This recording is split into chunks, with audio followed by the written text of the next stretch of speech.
doing it. You supposed to be happy you sitting there with Kid L. Why you mad? The Kid L podcast. Rocking and rolling. Loni B is in the building. What's up? You like I was I'm just here. telling you are terrorizing the scene right now. Yeah. You That's what are. I came to do. When I first heard you, I was like, "Where are we from? Like, what city are we coming from? Where are we at? How big is she?" And then I noticed it's like you've been working, but this is like the real spike that's happening. Yeah. Right now. No, for sure. Because it's like, it's been a steady like growth. Like the progress for it, I'm loving it. Like it's not too fast, it's not too slow. Everything just moving like perfect. Like Yes. I've been dropping back to back consistently, just staying in the eye for real. Yes. Sis Said Drop dropped, right? And that was electrifying off rip. But I don't wanna jump ahead. I wanna get to ground zero with you. Tell everybody where you're from. Yeah, I'm from the east side of Detroit, 7 Mile to be exact. So, you know, people used to just say that, but I'm really from 7 Mile. That's where I grew up. It really molded me kind of into like knowing a lot of the stuff I know and like how I move and just like my character, everything. So, shout out to 7 Mile because we that. What was the part that molded you? Like just like being outside for real, and just seeing how everybody like carry on with their daily lives and just how they move and just, I don't know, like just everything for real. The culture of it is just family, it's hood, it's learning. Every day was something new. Did you grow up around music a lot? Did you have people that were influenced in the music scene? So no, like not for real at all. Like I am the first rapper like in my family. Cool. Like my dad wanted to rap, but he didn't. But like all in all, like I'm the first rapper. So I didn't even see nobody doing it growing up. It's just like I wanted to rap. I like my voice and I love music, so I'm gonna put them together and just rap. Was there like an influence that started it? Did you hear somebody? I had favorite female rappers when I was growing up, but it didn't like. I just wanted to do it. It wasn't just like, oh, I want to be just like, you know. So. What was the first time you actually tried music? I used to be writing raps and rap battling people when I was in the 5th grade. So I've been doing it. Like I've been writing raps and just like, you know, I've been doing that for a long time. That's it. Do you remember your first time in the studio? Yeah, my friends, it was this group called 33. They told me they wanted to make a song with me, and they took me to a studio. It was my first time just being able to like hear myself in a real, like everything just sounding real, like I'm here, I'm making music finally. Because before the studio, I was rapping in a car. Like I was making car videos and freestyles every Friday. Yeah. And that's how people like actually like got to know about me and stuff. My first time in the studio, they was like, bro, you need to start dropping. Like you can rap. Do that. That's cool as hell. Yeah, you seen that Skilla Baby kind of utilize that as well, right? Like the kind of face to face with the audience. Yeah, I think that just give more like emotion. Yes. Like they knowing like, oh, this is the real you. We feel you. It's really a vulnerable state, right? When you're like just with the camera in your face and it's like right in there. But when you're good, people are gonna support the hell out of you, right? So how did that help your trajectory and your confidence when you see people responding to it?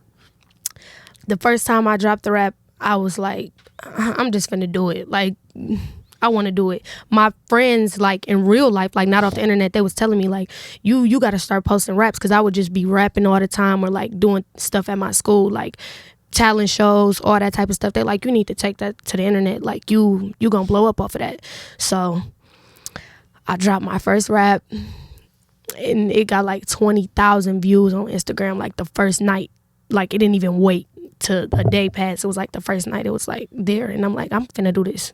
How were people hip to you? Were you already kind of just popular at that time, like having a lot of social network and everything like that? I just had a little bit of follow. I probably had like 5,000 followers when I started rapping. I was just like known from school and events and doing stuff like that. That was it though. That's cool as hell. And so obviously they circulate it, they share it to everybody, and people like gravitate towards you. Yep. After your first drop, even though it's more like a social media thing, how did your following grow? Like, did you? Yes. For real? Like, I think I gained like 1,000 in the first week of me dropping it, and then I hit, because I put that in my second rap that I made. Like I hit 2,000 and whatever, but it was like it went up fast. So that's why I'm like, I gotta take this serious, and I'm like, I'm about to do it. Cool. Were you going to school and college at the same time, or were you just focused on independency? Wait, what you mean by that? You said was I what? Were you going to school and college at the same time, or did you just go like, I'm just gonna focus on like independent route and paying attention to yourself? I went to college for the first year. Like, as soon as I graduated high school, I went straight to college. But after my first year, I'm like, I want to rap all the way, and I'm not gonna have time for both, because I tried to do it. Like, my first year, I'm like, but I wasn't able to go to the studio as much. I was far. I'm like, I want to be home. That's so awesome. I'm like, I just want to rap, and then it's just like it gotta happen. Both feet in, right? Mm-hmm. Did people around you, were they supportive of it, or were they like, yeah, like do whatever you follow your passions? Yeah, well, we gonna tap into that. But my manager was like my main support for like a minute. Like, other people was really like family wasn't really tapping into the rap scene with me. Like, they like, I don't know, you need to go straight to school. You need to get a real job, nurse, doctor, lawyer, whatever. Was that like, did that push you more, like, closer to music or more away from music? It pushed me closer to it, because I'm like, okay, y'all don't believe in me, them be the ones. Yo, it's your boy Kid L. If you're an artist, entertainer, or have a brand that needs more motion, then check out the Artist X strategy. You can receive one-on-one coaching with real entertainment and business moguls. They'll help you navigate through the hurricane of the entertainment industry. You can also receive music and social media analysis. Through our algorithm checks, we'll help you identify where you have weaknesses. Networking opportunities are also available. Message Kid L Video on Instagram to learn more. Y'all don't believe in me, I'm finna blow up. Yeah, that's facts. So after you're getting a lot of response from you dropping some music, what was like your first official session where it's like, okay, let's take it seriously? When I met Joseph McFashion. What up? Yep. What up to Joseph? I met him, and because first, I ain't gonna lie, when I was doing the videos out the car, I'm like, okay, this is just what I'm about to keep doing. Like, that's it. And he DM'd me one day. He was like, I'm looking into that with you, like, you hard. And I'm like, nobody ever. And he got a blue check. He's serious in the city. Like, and I'm seeing all the names and stuff. And I did my little research. Everybody like, bitch, like, you better text back right now. Tap into that. Oh my God. So I text him back, and we got, like, within the first week of us even texting, he like, you could pull up to the studio, we can make some music. Like, let's make it happen. Yeah. He threw me on his tape quick. Like, he just got me tied into everything quick. So I'm like, all right, let's do it. Obviously that has to be up, because you were not completely aware of his stature, right, in the city. Yeah, no. Like, I thought Coach Me Joey and Joseph McFashion was two different people. I thought them was two different people. Like, I knew of Coach Me Joey music, and then I've heard of Joseph McFashion. So it's like, but I didn't know they was the same person. So that was like, yeah. What? Like, right on. So what kind of talk about the timeline of that? So you're working with Joseph, and then you're producing. You're working. I'm assuming you're getting thrown on features. Mm-hmm. What's the process of that like for you? So it's like, at for show, it's somebody there every day. Famous, just crazy stuff happening every day at the studio. So, like, artists would come, and he'd just show them my music, like, y'all gotta hear her. Like, this what it's finna be. Like, she next. Like, y'all gotta hear her. He been doing that. So the artist would be like, like, let me hear it. And then they'll hop on something. Or, like, they'll be like, okay, I'm gonna throw a verse. Like, like that. So it was just more like he was tapping me in, like, straight from the get-go. Like, it was no plan. He let me rock out by myself, like, with no guidance for about a year. Like, rock out, see what you could do. And I was playing a little bit. And in a good way, you were kind of being thrown to the wolves early on, right? Because that's a lot of pressure to be coming into a studio and, like, you have to prove your worth, like, right at that moment. Yes, like, everybody wanting to see, like, oh, she new here?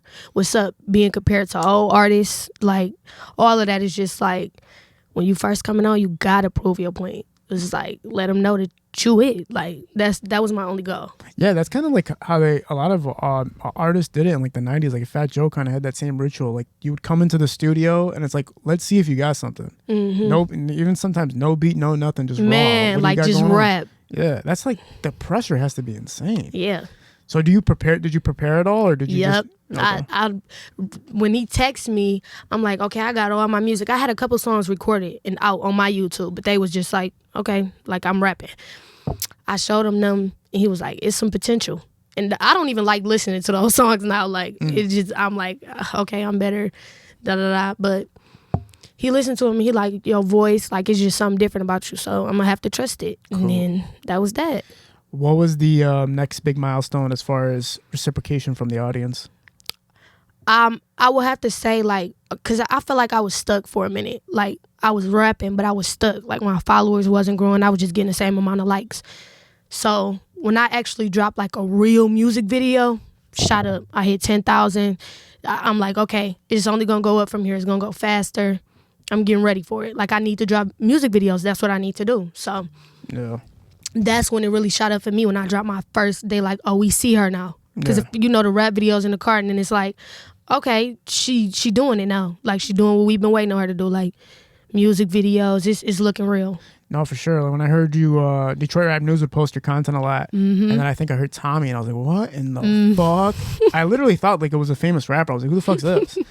And then I started looking at hot bottles and everything, and I was like, what the fuck? And, I don't want to make statements about, like, female rappers, but, like, right now you're contending as far as, like, delivery, execution, staying into people's face, doing it the right way. It's like exciting to see, because I was kind of waiting, like, who's going to be the next one that kind of breaks into that space. You feel like the female rap game is very difficult right now. It's like not like everybody's getting the platform that they deserve, but you're kind of just ripping through it as much as you can. Just pushed. Y'all gonna hear me. Like, so I'm just on a steady run right now. And so when we talk about Tommie, right, because that's my favorite track, when I talk to you in person, it's like when I hear that track, I'm thinking about to get killed for sure. Like, somebody's about to come kill me. When I meet you in person, you seem like chill, laid back, and humble. Yeah. So it's like, how are you able to deliver that? So it's like when I lock in with a song, it's just like, okay, like, let me put these lyrics in a way that I can tell them, like, okay, it's not like I'm gonna just run up on you and kill you, but it's like, don't play with me. Like, I just be wanting to make a statement with the music. Like, overall, it's like, it's a hard side to me, it's a girly side to me. It's just like, I'm so versatile with everything. So it's like, I want them to see that. And I feel like that was hard, like, to be everything. So I'm like, this is going to be the one that I got to push out first, for sure. And the city references, too, because you reference things like Detroit. 7 Mile. Jack Funny and shit. I like that. I like how you incorporate people. I liked how you incorporated, like, the culture with the song, too. Yeah. Kind of represents I where feel you're like from. that's real important. Because, like, it's nothing against nobody who, like, moved out of Detroit or nothing. But it's just, like, I like to put on for my city because it's, like, it's where I'm from. So it's, like, I just be standing on that. Like, I want to shout out everything that got to do with Detroit. Like, I feel like it's a lot of hidden gems here. So I just be wanting them to see, like, come check it out. With the tape dropping just recently, what's been the response from people so far? Like, everything great. Like, I haven't heard, if I see one or two, it's literally been one or two comments or somebody saying, like, oh, no, whatever. But I just been getting steady support. People been telling me they love the music. We want more. So that's what I'm doing. That's what I'm preparing for. Like, music video wise, are you curating any of the direction of it, or are you kind of letting the team handle all that? Yes. Like, so my video, like, the people who shoot my video, they come up with ideas and stuff. But if I feel like I know that a song is supposed to be shot a certain way, I'm gonna come up with, like, I want to direct all the scenes. I want to pick where we shoot it at. Like, yeah, I play a big part in it. There's like a creative, directional mindset there too. It's not just like music only. Because when you make a song, you kind of got a vision for what you want it to look like. Like, sound like, everything. Yeah, it's important to be able to know how to curate your own aesthetic. You can't, if you let other people, because I notice a lot of managers, they'll take a girl or they take an artist and they'll be like, I'm going to make you a star by doing it the way I think you need to do it. And you kind of rip away their own creative input. It's almost like I know where to place you, but it seems like with you have control of, like, how you want to present yourself. Yeah. I feel like rapping, as long as I have been, is preparing me. Like, I'm glad it didn't just shoot up. Like, I'm glad I'm getting prepared for everything. Still learning as I go. So, yeah, it played a big part for sure. Are you streaming too right now too? You're playing Grand Theft Auto? Yeah, Crime in the D. It's this new GTA server that got everything in Detroit in the game. So it's like, it's crazy. Like, everything, like Somerset. Am I working at the gas station or something? Where am I at in that bitch? You can, for sure. You can have your own studio. They didn't put me in the Hutch's store or some shit. Put me somewhere. We got Hutch in there. You got Hutch in there? We got Hutch in there. That's legendary. We got the smacking. We got the real malls that's here. We got everything. Like, you can walk around Oakland Mall and, like, you can walk. Well, it's Somerset. We adding new stuff as we go because the server's just now getting, like, but a lot of people been in there. Whoa. But we put basically all the Detroit owned restaurants in there. So when you're saying you help develop the actual map? Or? I'm saying as in like for show, because it's like for show gaming too. So when a lot of the ideas being brought up, like Joey talk about it with me too, and I'm just like, yeah, like that's cool. So it's like that's my team. Do you have a high stream number right now? A what? A high stream number? Like, are you getting a lot of views for your streams right now? I just posted on my story and random people would join. Oh, so cool. it's just more about like tapping in. But is there rules for like, do you have to do I know T Grizzly servers, like you have to do character role play, like you can't just like hop outside of that? Is that the same thing with you? I just be going around the city messing with people. Okay. Like I just like I be pulling up on people. I be just shooting people for no reason. I just be having fun with it. But I gotta learn the role play. Bro. Did you get blasted on? Because it make the clips funnier. Like when you doing random stuff, it just make it like you're having fun in there. I want to come check it out. With all your social medias combined, we're talking about TikTok, YouTube, and Instagram, and everything like that. Mm-hmm. Did you kind of expect things? You have great numbers, you have a good following, but did you expect things to kind of flourish quicker, or are you kind of happy with like the pace everything's going at? No, I'm happy with the pace because, like I said, it's preparing me. Like, because I know it's gonna get big. Whenever it does, I just want to be ready for it. Like, I'm glad I sat and waited and learned how to do this and move like that, handle certain situations. So I'm happy. When you talk about working with Joseph, man, obviously, like I said, a staple in the city as far as curating, creating directional debuts, promoting artists, and getting a lot of exposure for a lot of people that are succeeders in today's music industry. What's been what have you been learning? What have you been like intaking?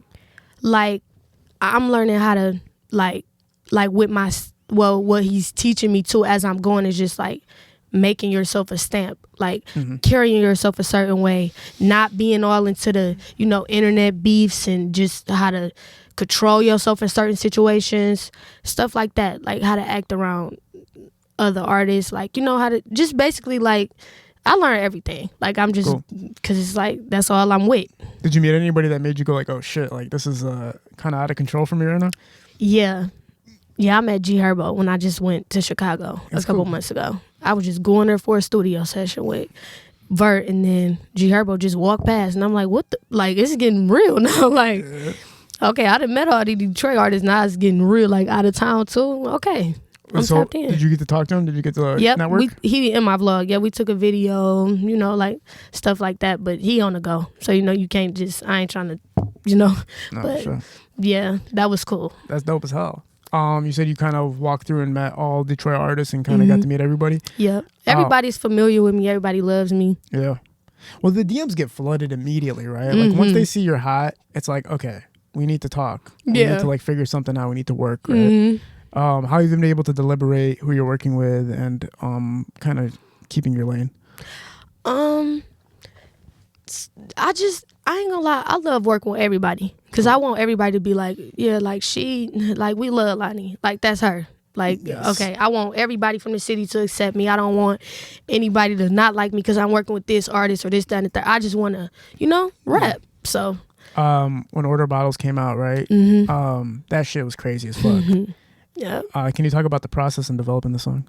Yeah. So I was in the studio and it was me, Joey, and Deuce. That's he's on the label too. Deuce, TLG Deuce. And we just pull up a beat and it's like, it's something different about this beat. Like it's giving like, I don't know, like slow, but like it's a hit. Like Hail Mary type shit? Yeah,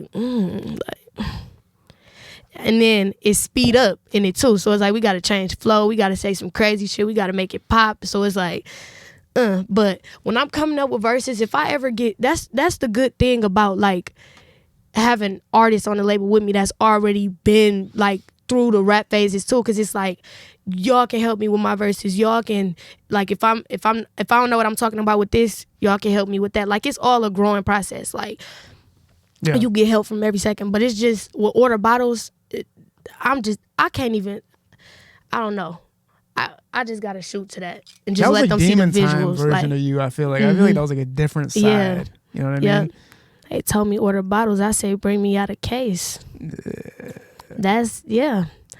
I'm on some popping it, stunting, showing who I am. I'm just rough, pretty cool, That's how it's gotta be, goddamn it. what have you? Are you so now that this project is out? Are you kind of just going to be doing like marketing for everything, or are you going to be on to the next project? Both, because I want people to hear the songs that's on this, because like of course you wanted people to hear this because it's your first, my first real like tape or whatever. So I'm gonna do a lot of marketing for it, like videos, like I'm gonna have a couple people like make TikToks, just get the songs out more. But I am on to the next tape, like, okay, we gotta keep running with it. We gotta keep running with it, because it's gonna be one of these songs that somebody hear and it's like off from there. So I just want to keep staying in the way. For sure. I was looking through Hell of a Stories one time. I seen you guys working together. Can you tell me about like what project you guys worked on? Actually, we just went there to do a session with him. Oh, cool. So he like gave me a beat. I got the rap on it. It was basically like a studio session, but we went to his. So I got to experience how he record, how he picking out the beats. I'm picking which one I want to rap on, like that. I think he was really just, trying to see, like, let me see what's up with her, what she got, like. So I did the song. I recorded it right then and there. He gave me a beat. I went in the booth, finished it. That's it. So we got locked in from there. He supported me, posting my stuff, commenting, sharing. Is it easy for you to delegate, like, your personal life with the music? Is it easy for you to, like, kind of keep balance? I feel like the music is my personal life. Like, I'm at the studio more than I am home. Like, so this is my life. Like, it's what I do every day. Yeah. I'm never not, you never gonna text me and I say, and ask me, have I been at the studio? No, yes. I'm either here or I'm just leaving or I'm just pulling up. Like, that's just how it is with the studio. I'm always wanting to make music. I'm always wanting to see what's next with it. Damn. So you're turning down anything that's happening unless I don't care. Music? Yep. You can't go, nobody can go on a date with you right now? It's like out of the question? I'm busy. Because dates just lead to you trying to get attached to me, and it's just like, I'm busy. I don't know if I'm going to have time for you. You're not going to want to be in a real relationship with me. Bro, if my girlfriend was a rapper, I couldn't do it. Because then I'd be like, she's at the studio with who? Right. Like, what? Yes, like a lot of these young men like come with like insecurities for sure with the rap. I mean, I think every guy would be insecure if they knew that their girlfriend was going to a studio session with a bunch of dudes. Yeah. But it's just like with that, you would just rather not. So that's smart. Yeah. Like, stay away from it. Not. Just focus on the games. Yeah, I want to be at the studio. This my family right here. What do you do outside of music? Even though I know music is your life, like, is there anything that you pay attention to that's like your own personal like space of time? I do hair. I don't know. Do you have a company for it? It's the studio. It's like a hair business? I just got a hair page for it. Like, yeah, I just do hair when I want to. So you're just making paper on the side whenever you need to? Like, shout out the business. Yeah. How do people get in contact with the business? Mm-hmm. Yep. I'm just a girl, Yeah. But yep, I do hair. I could sing. I rap. Like, I just tap into a lot of stuff. I'm writing. When you look at the female influences of the Detroit music scene, obviously, just to name a few people, like Dej Loaf, Cash Doll, Rocky Bad, Pretty Brea, and all these people that are really shaking things up, Nisha Nashay. Did you take influence from any of them, or is it something where it's like I don't hear any influence. I feel like some of the same similar passions and energy, but the style is completely different than everybody else. But did you grab any influence from them in any aspect? Yeah, probably. Okay, so I can't say with Cash Doll, she just you would look to her if you're trying to look like how to carry yourself, how to be around, like how to treat these men, how to make your money, like, she not, when I say I can look up to somebody, it's just like, okay, cool, like she doing it right. You don't hear her in too much drama. So that would probably her for sure. As far as you said, the next thing is just to keep working on the music, keep focusing on the music and everything like that. Can people expect anything soon coming out, or are you just going to continue to promote what you got right now? I'm going to keep promoting it too, but I'm about to drop a deluxe for the tape that I just dropped with some songs that I tease on some snippets, and I'm like, okay, I'm going to give them these songs. For sure. They want them, okay, we're going to keep running with it. Cool. Is there anything that is on your mind you want to talk about before we close out? No. I mean, I'm turned right now. So it's just like, keep an eye on me, Absolutely. No, I'm telling you. When I first heard it, I was like, oh, where's this motherfucker from? Like, they're trying to take our style. And I was say what's going on. Yeah, but you then can tell it's Detroit rap for sure. Yeah, and then I listened and I started looking. I was like, what the fuck? And then I was kind of shocked that I hadn't heard about you like earlier, but I guess the pages are more so, they know when you're hot, it's the time to promote you. So it's like I'm seeing you more so on all these platforms now. It's like they're all showing love, which is cool, right? To see your name pop up on platforms and people sharing my stuff, people messing with me. Oh, and my name. Oh, what? Because it's related to like how somebody else has like a similar name. Like that's like the a dude? B's, all the B's. I just didn't want to get that confused. Like I am Loni B, but it was never like, oh no, okay, I'm gonna just name it B because everybody named B. First, my rap name was Loni Bands. But then there's a Loni Bands. It's a Loni Bands out. He a gang member, so I'm like, oh, let me hurry up and take that off. I'm not gonna lie to you. I was worried about that too because I was like, when people search on YouTube, it's gonna get cross-referenced. Yep. That was the only thing I was worried about. Shoot them up, kill them up. I'm cool. I just took the bands off and I'm just B. Yep, it's cute. And it's spelled differently now too, right? It's LONIB, just B. Yeah. Smarter. But you still might have to think about that. Fuck. Man, it might. I might when I experience more, it might change, but I don't think it will because it's like everybody know me. It's Loni B or Loni. I appreciate you doing this. I appreciate you pulling up. I know I hit you up and I was like, you were happy to come on, but and I really spoke this into existence because I followed you. Really? I followed you, and I was like, yeah, I'm gonna go on the KL interview. Oh, I'm super excited. And that's gonna be me. I was studying like, yep. He gonna ask me some questions. I'll be like, yo, cause really for real in Detroit, yep. I appreciate the hell out of it. Definitely look forward to seeing the trajectory. My favorite thing when I do this stuff is seeing where somebody is now and then just watching where they end up in a couple of years, because I've seen people come from literally to having nothing to having everything. Yep. And that's the best thing to watch. You get to watch the timeline of somebody's career. So I'm excited to watch what happens to you. I'm excited to follow and see what's going on. I'm sure everybody else that's following you is too. Yep. I'm going to keep everybody posted for sure. For sure. Appreciate you doing this. We're at Parallel Sound Studio, Hala Visuals Shootings Productions. Thank you. This episode was brought to you by Kid L Productions. For music video, photography, event video, video production, consulting, and more. Book with Kid L today.